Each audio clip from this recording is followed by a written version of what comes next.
Hi friends, hello అందరికీ. ఈరోజు మళ్ళీ ముచ్చట పట్టుకొచ్చిన. ఈరోజు మా ఊర్లో 3 days ఊరందరికీ పండగనేనండి.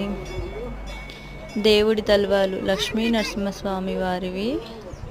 ఈరోజు తలవాలు ఉన్నాయి కాబట్టి ఊరు మొత్తం గుడి దగ్గరనే ఉంది.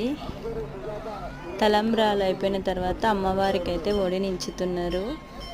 నరసింహస్వామి వారికి మా ఊర్లో చాలా ఫేమస్. చాలా అంటే చాలా ఫేమస్ అన్నట్టు ప్రతి అమావాస్యకు కూడా పూజలు జరుగుతున్నాయి ఈ ఇయర్. ఇంకా ఒడినించిన తర్వాత వాళ్ళకైతే మంగళహారతి ఇస్తున్నారండి. ఈ కార్యక్రమం అయిపోయిన తర్వాత భోజనాల దగ్గర అందరు భోజనాలు అయితే చేస్తున్నారు. అక్కడ అక్షంతలు పడుతుంటే ఇక్కడ తినేస్తూనే ఉన్నారు. ఇంకా నైట్ వచ్చేసి తేరు గుంజుతున్నారు. కొత్తగా మా ఊర్లో ఇప్పటికీ ఇది 2వసారి తేరు గుంజడం. మొదటిసారి పోయిన ఇయర్ గుంజిండ్రు, ఈసారి ఒకసారి. నేను ఎప్పుడు చూడలేదని ఇయర్ నేను వచ్చిన చూడడానికి.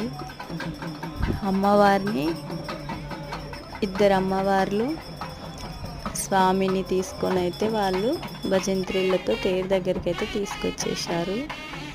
ఇంకా అందరు గొలుసులు పెట్టుకొని రెడీగా నిలబడ్డారు తేరు గుంజడానికి. మా ఊర్లో సెకండ్ టైం కాబట్టి బాయ్స్ అందరూ చాలా ఉత్సాహంతో ఎదురు చూస్తున్నారు అన్నట్టు, బాణాలు పేలుస్తూ.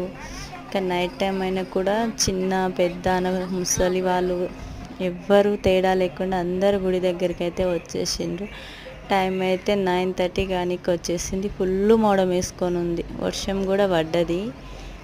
అయితే ఇగో ఇంత నైట్ అయినా కూడా చాలా పబ్లిక్ అయితే వచ్చేసింది. నైట్ టైం కూడా భోజనాలు పెట్టారు మా గుడి దగ్గర. ఇంకా రథం అయితే గుంజుతుంటే మధ్య మధ్యలో వాళ్ళు రథం బండి ముందుకోకుండా కట్టెలు అడ్డేస్తున్నారు.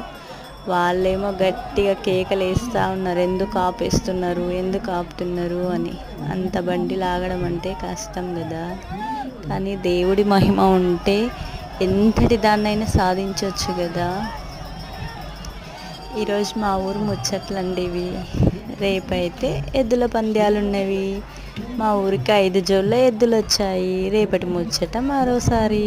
Please like